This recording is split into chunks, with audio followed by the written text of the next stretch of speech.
On a cold April morning in London's suburbs, a curious gathering occurred at a McDonald's parking lot. Representatives from the FBI, U.S. Justice Department prosecutors, and British police officers from Scotland Yard stood together, preparing for an operation. Unaware of what awaited them, they pictured themselves confronting a high-profile white-collar criminal at a lavish mansion with an extravagant garage. However, reality differed. They found themselves outside an ordinary suburban home with a satellite dish and a plastic porch. An elderly-looking Asian man opened the door, calling his sleepy son, Navinder, downstairs. Little did anyone know that this seemingly unassuming individual, in his disheveled appearance, stood accused of orchestrating a global financial crisis. Hi, and welcome back to another episode of Game Rigged, where we ask the question, is it ever okay to break the rules? Not long ago, everyone's newsfeed was filled with articles about a company called GameStop. It seemed like GameStop was everywhere you looked. The stock of this struggling video game store chain was expected to keep going up.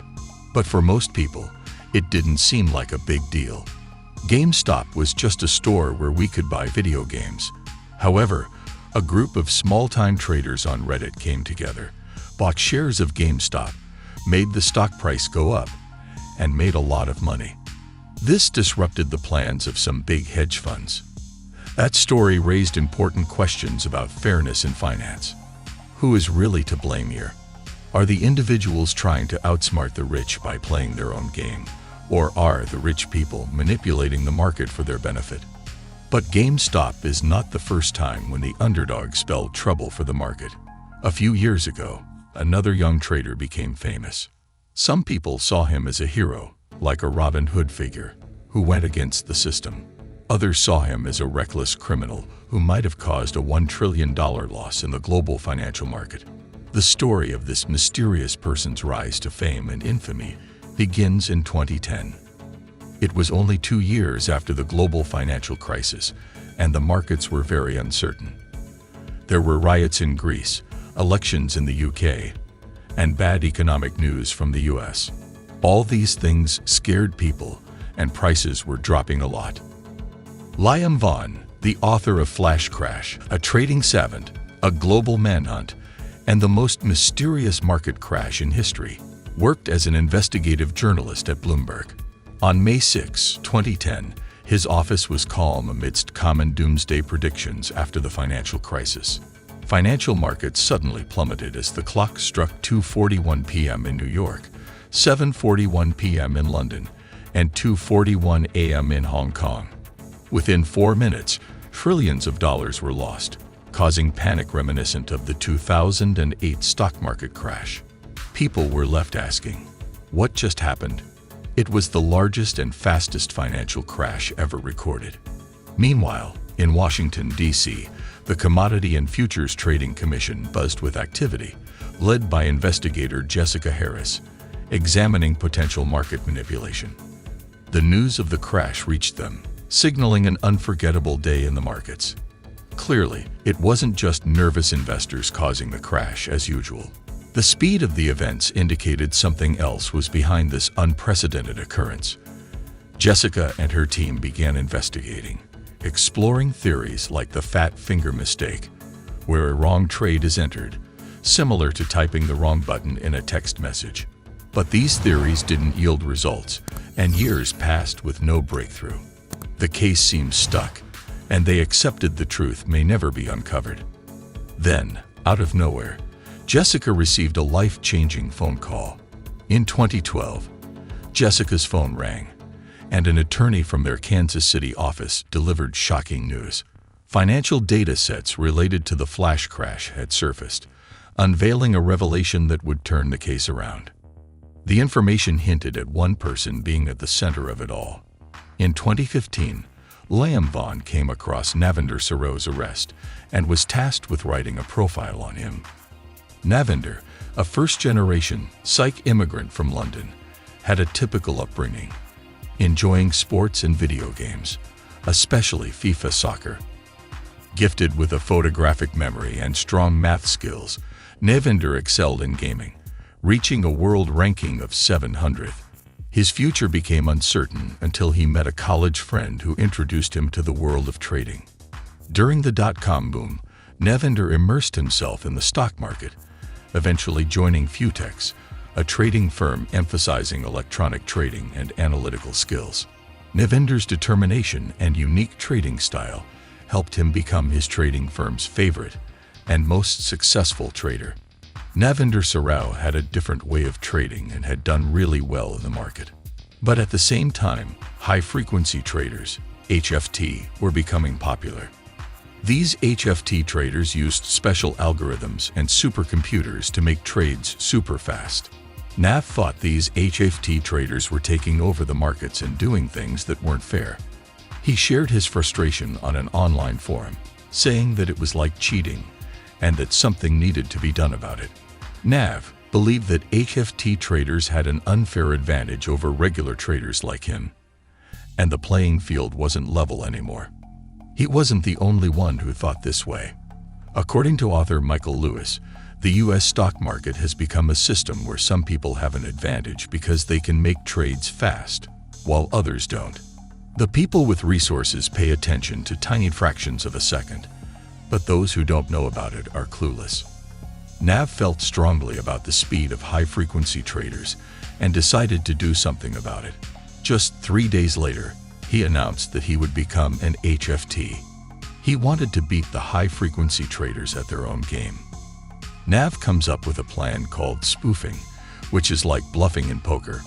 He places a lot of sell orders to trick the robots and influence the market, but he cancels them before they can happen. This gives him control over what happens in the market.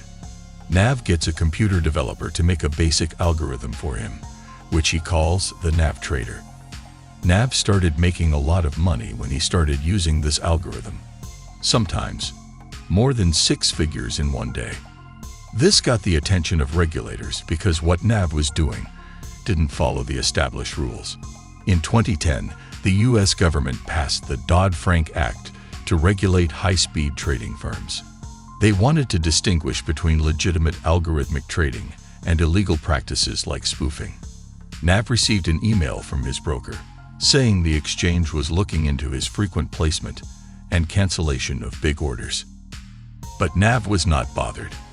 He kept doing what he was doing and earned $850,000 one day and $900,000 the next. Nav became incredibly rich, making more money than famous hedge funds. But everything changed on May 6, 2010.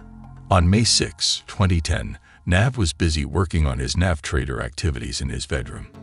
He noticed the market was going down and saw a chance to make money. He believed the market would keep falling, so he started selling a lot of stocks. At 1:41 p.m. in the U.S., Nav decided to stop trading, maybe because his mom called him for dinner or something else interrupted him. As Nav went downstairs, just a minute later, the financial markets went through a sudden and extreme decline. In just 4 minutes, the markets lost $1 trillion. But something incredible happened afterwards. The markets started to recover. In just 30 minutes, they went back up to almost where they started. The crash was already over when Nav turned his computer back on. It was the fastest crash in market history, and Nav had no idea it happened. It's not surprising that such a significant event didn't go unnoticed in the trading world. Many investors lost a lot of money that day, and some may have even lost their jobs. This is where Jessica Harris, the investigator, comes into the story. The regulatory organization she worked for initially said the crash happened because of a mistake made during a trade that caused a lot of volatility in the market. But 2 years later, in 2012, Jessica got a phone call from someone who wanted to share important information. This person, who happened to be another trader like Nav, had been testing new software on the day of the flash crash. When they analyzed what happened that day using the latest software, they noticed that there were a lot of big sell orders worth around $200 million entering the futures markets, but they were canceled a few minutes later. As Jessica investigated further, she discovered a startling revelation. Contrary to her initial belief, it wasn't a collective effort by big firms that caused the crash.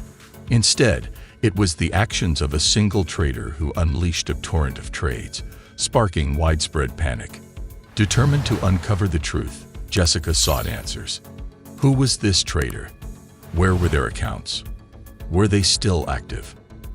Contacting the trader, she received a response claiming that this actor is only a manual trader. However, the speed of their order placements raised suspicions of algorithmic trading. Jessica's understanding of high-frequency trading led her to question the trader's true methods. At that moment, Jessica knew she had found the trader she was looking for, an independent trader named Navinder Singh Sarao. The Department of Justice, DOJ, and the Federal Bureau of Investigation, FBI, got involved, and together with international law enforcement, they arrived at Nav's family home in Hounslow. Nav's father answered the door and called for Nav, who was still asleep. Nav came downstairs in his track pants a few minutes later, looking disheveled and half asleep. The police officers informed him that they were there to see him. Nav asked for a moment to go upstairs and record a football match, but the officer told him he didn't have much time. They handcuffed Nav and placed him in the back of a police van as he watched the officers enter his family home. Inside Nav's bedroom, investigators were surprised by the sight. It resembled a typical room of a 12-year-old with a single bed, computer games, a Lionel Messi autograph, and a computer setup with 2 monitors. The scene baffled them as they had been tracking a man who had a major impact on the markets and amassed substantial wealth, only to find out he operated from a suburban teenager's room. Further investigation revealed that Nav had recorded himself trading for years, providing crucial evidence for the prosecutors. Unlike traditional paper trails or emails, they now had video proof of Nav unintentionally capturing his manipulative actions in the market. Nav had been recording himself as evidence to expose what he believed was cheating by others. However, his recordings unintentionally revealed his involvement in spoofing. This revelation made the prosecutor's case against him stronger. Nav's legal team understood the challenge they faced and approached the authorities to discuss a plea deal.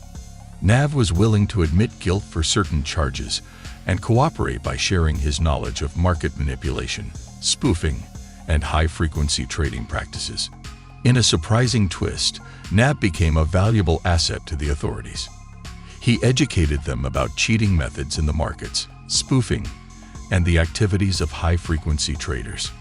This collaboration was akin to the Wall Street version of Catch Me If You Can, where Nav, who engaged in such activities for amusement rather than personal gain, became a valuable resource. With his help, regulators gained insight into identifying market cheaters, especially as the rise of HFT was still relatively new, and they were playing catch-up. The question remains, did Nav know he was cheating, and did he intentionally engage in such activities? Whether Navinder cheated or simply understood the game and outperformed the big players is a complex issue. Trading can be seen as a game where hedge funds use people's money to outshine competitors and make more profits. Legally, Nav engaged in spoofing and violated regulations. Although he received warnings about his actions and continued, some people sympathized with him considering the spoofing rules were relatively new. However, there's a bigger picture to consider. High-frequency trading often exploits market loopholes for profit, and many engage in similar practices. Nav improvised without legal guidance, raising the question of whether the entire market cheats in some way. Regarding the market crash, it seems that Nav didn't intend for it to happen. His main goal was to make money without attracting attention. According to the Justice Department, the crash resulted from the market conditions on that specific day. It was more of a consequence of how the market was behaving, rather than a deliberate plan by Nav to crash it. Nav eventually pleaded guilty to charges of spoofing and manipulating the market. In January 2020, during his sentencing, the judge decided that he would be put under house arrest for a year. Nav's cooperation with the authorities and sharing of trade secrets worked in his favor.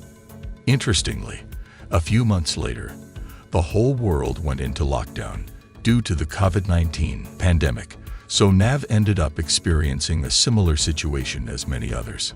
Nav's case is unique because he doesn't fit the typical image of a criminal. Unlike many fraudsters, he didn't show off his illegal wealth by buying expensive things or living a lavish lifestyle. His story connects with the current trend of individuals challenging big companies, like the Robin Hood traders who stood up to hedge funds in the GameStop situation. Nav's trading from his bedroom, driven by his passion for video games, became an inspiration. Although he may not be a true Robin Hood, his story reflects the realities of our world today. It highlights the challenge of imposing moral values on a system that lacks them inherently. Establishing fair market rules and relying on someone to create and enforce them becomes crucial in such cases. So that's it for today. Do you think Navinder did anything wrong? Is it ever okay to break the rules? Let us know in the comments below.